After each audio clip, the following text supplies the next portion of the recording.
I've heard a lot of comments about it generally from people privately. I've gotten a lot of people and family and friends speaking to me about this.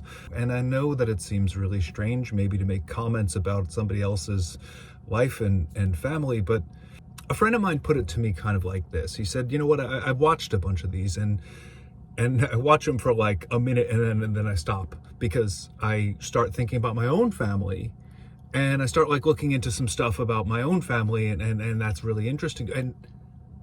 And that is fantastic. Some of the questions and comments that I've had are like, you know, what's my opinion of my parents?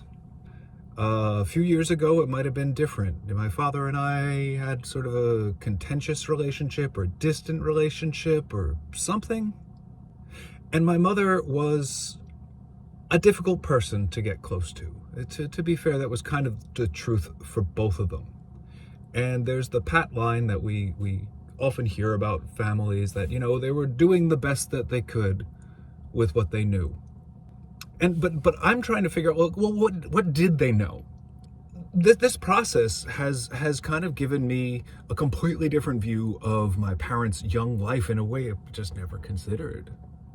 And let's look at them as people and see what they did. And just to answer the question that, you know, what was my opinion about them is, I just don't feel like they knew what the hell they were doing at all. And the idea that they were doing their best, well, I'm not always sure that that's true.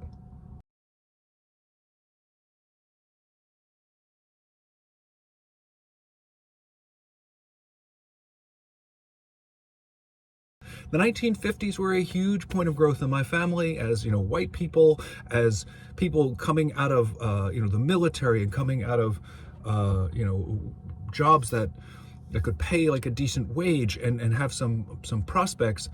They were riding that wave too, just as much as they were driving it. That was that whole era of where Keeping Up with the Joneses was born, where the idea of the American dream, and it wasn't that old by then, that idea. The American dream was an idea that first got published in like 1931, the year my father was born.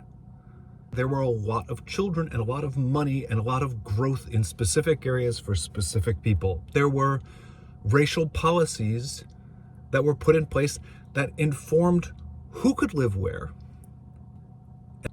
And that's something that really, I think, is worth kind of considering when we think about, you know, the third part of this puzzle is America. So by the time that the 1950s came around, after the Depression, after the war, after all of this lack, and all this, the country was awash in money and driven towards places like the suburbs and growth, it was informing who they were. You're going to have certain opinions, and Long Island is, in my experience, a famously racist place. And I have a real like love and dislike of Long Island. It's where I'm from.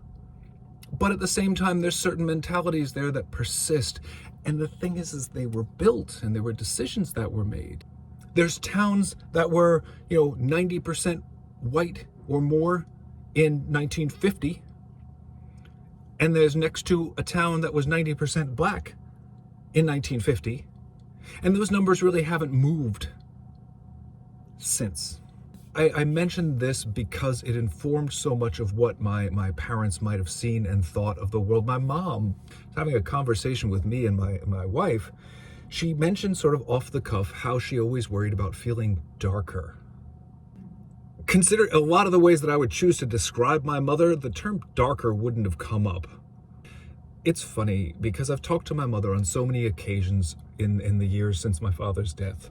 There were times that my mother would talk about things and, oh, you know, tell those set stories and those set scripts. And then there were those moments that were a bit more real and a bit more true and a bit more surprising.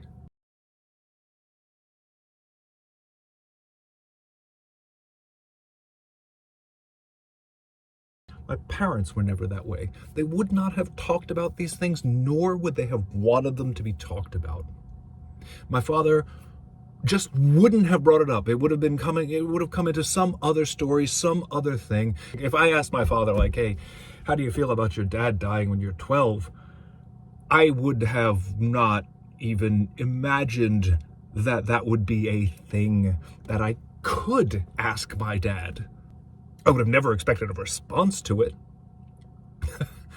Go to your room? I don't know. It just wouldn't have happened. My father, there were so many impossibilities because of what they grew up in, and because of what was seen as desirable, and because of these notions of America in the 50s that formed their identity a little bit more than their own parents did.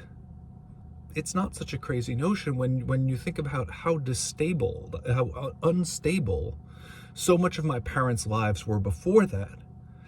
It was new, it was exciting, and they were young.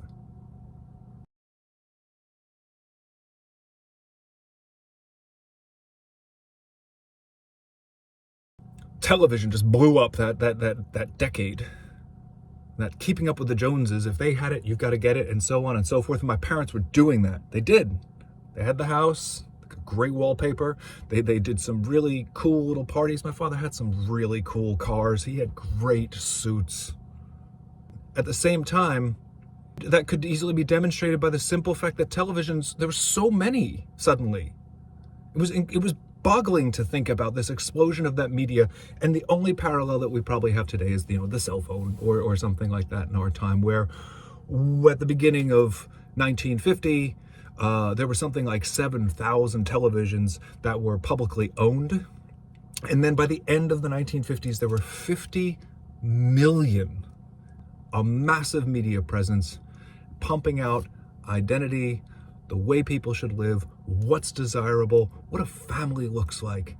And I do think it informed my family, and whether or not they could ever match those notions was a whole other matter.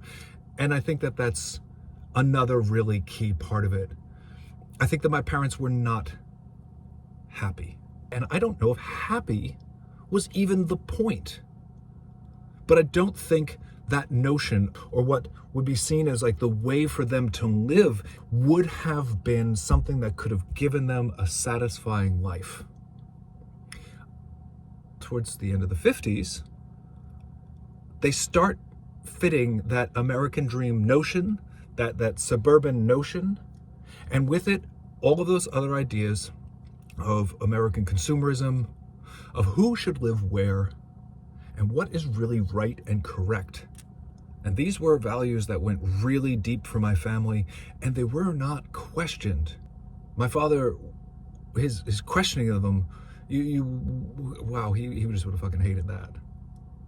And I'm not trying to sound like flaky or even forgiving. I think that their lives were a bit of a facade that didn't even like serve them, and yet they were doing as well as they could. And I don't mean facade in that way that like, oh, it was a big scam. I just think that everybody puts up a front and tries to make themselves look as good in the world as they can to other people, and it works. And that's something that is real in life, and it functions. I'm searching for a way to kind of wrap this up neatly. That my parents did the best that they could.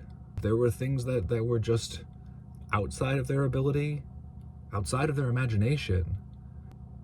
Like there were certain questions that were getting asked for them in the 60s and 70s that were simply questions that you would never ask. They were impossible things.